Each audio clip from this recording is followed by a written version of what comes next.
Hi everyone, today I am again here with lesson number 2 from class 11. We are not afraid to die if we can all be together. This is by Gordon Cook and Alan East. But before that, if you have not subscribed my channel, please do so.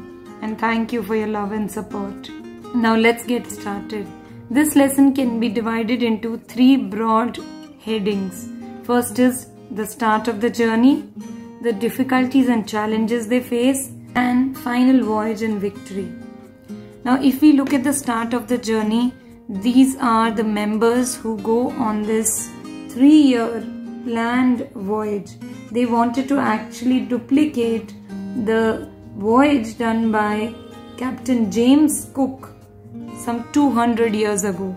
And Gordon Cook, along with his wife Mary, his son Jonathan, and his daughter Suzanne, they are planning for this. They also take along with them 2 more members, American Larry Vigil and Swiss Herb Segler. So these are the members who are going on this journey. Now if we look at the details of the journey, they started in July 1976. They took a ship.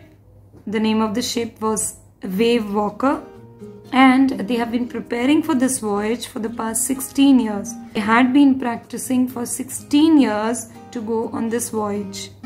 Their ship is 23 meter long and 30 ton in weight. They have planned a total journey of 3 years.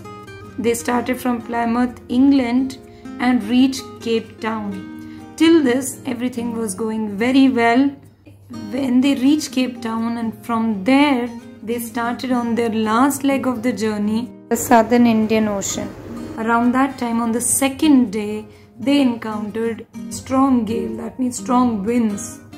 Only thing that was alarming were the waves. On 25th December, that means Christmas, they were around 3500 km east of Cape Town, and they celebrated the Christmas. They had their Christmas tree.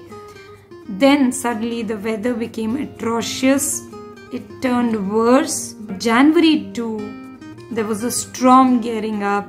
They could see big waves, and because of the storm, they dropped their jib so that they could reduce their speed. They also lashed mooring ropes around the stern. This they did because they did not want any harm done to their boat. They did life raft drills, they attached lifelines, they wore oilskins, that means raincoats and jackets. So they prepared themselves for this storm that was gearing up. They waited for the storm. And on January 2, around 6 p.m. the same day, a vertical wave hit them, and there was a big explosion overboard. And Gordon Cook's his head smashed into the wheel, and the ship was near capsizing. That means it was about to be overturned. The mast of the ship was almost horizontal, and he thought that this would be the end of his life, and he sank for a while. But another wave came and it turned the boat upright, and his head popped out of the water. Although his ribs were broken, his teeth were broken, and the water started coming inside the ship. So the starboard side was completely destroyed and the ship started sinking. Then Gordon gave the wheels to Mary, and he made temporary repairs in the ship. So he brought hammers and canvas, and he started covering those holes that were there in the ship, and he made those temporary repairs there so that water would not come inside. Now their pumps were blocked. Their electric pump also short-circuited, but he remembered there was another manual pump, and he found that, and they started removing water from the ship, and they were keeping it under control. Even Sue's head got swollen. Her eyes were completely black, and there was a cut on her arm. But these children, they did not want to bother their parents about it, and they kept calm.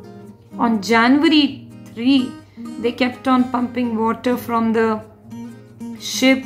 They kept it under control, and now they started searching for 2 islands which were there in that part, because it was impossible for them to go to Australia with the kind of ship and the damage done to the ship.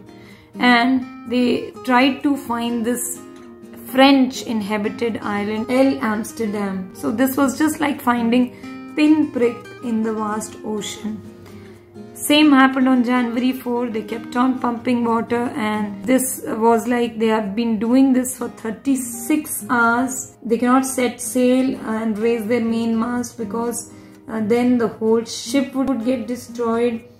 And for the first time, they had something to eat in almost 2 days. But again, the weather got worse. On January 5th, he went to see his children, because he knew that the end was almost near. And at that time, Jonathan, he asked his father, "Daddy, are we going to die?" But he added something to it which gave this lesson this title. He said that we aren't afraid to die if we can all be together. You and Mummy and Sue and I. So this shows that these children were courageous. And Captain Cook, by hearing these words, he got encouraged and he decided he had to do something about it. And he made a temporary sea anchor using nylon ropes and barrels of paraffin. He made an improvised sea anchor. Now on January 6th, the wind was little easy. They were trying to look for those small islands. He was making all sort of calculation. Sue's head, it was badly swollen, but she came to her father and she has made a card and she has drawn the caricatures of her father and mother, and she also wrote a message inside that she loved them both, and this card was to say thank you and let's hope for the best. Now they kept calculating, and around 2 p.m. he asked Larry to steer the ship 185 degree, and after that he went to sleep. At around 6 p.m. he got up and he thought that they had missed the island. But then Sue came along with Jonathan. Sue hugged her dad and Jonathan called him the best daddy and best captain in the world. And then he came to know that they had actually found the island. He got up very quickly, went outside, and he could see the beautiful island in front of him. So on January 7th, they reached this island. It was only inhabited by 28 people, and they welcomed them, and now they were safe. Gordon Cook, he's thankful to these people. He's thankful to Larry and Herb because they were very optimistic and cheerful in those bad times. Mary because she stayed at wheel for those crucial hours. Sue because she had to undergo around 6 operations for her head injury. And he's also thankful for Jonathan, who was not afraid to die. So this is the complete summary of the lesson. From this we come to know that if we have determination, if we are ready to face difficulties and challenges with a positive energy, and if we have a good team, we can overcome any obstacle. For example, in this case, Gordon Cook had cooperation of all the members who were on board, and they all were positive, affirmative, and they did not give up. Even in those difficult times, they kept their calm. Even the children, they behaved in a mature way, and they did not bother their parents about their injuries. Hope you like the explanation. Please like, share and subscribe. Thank you.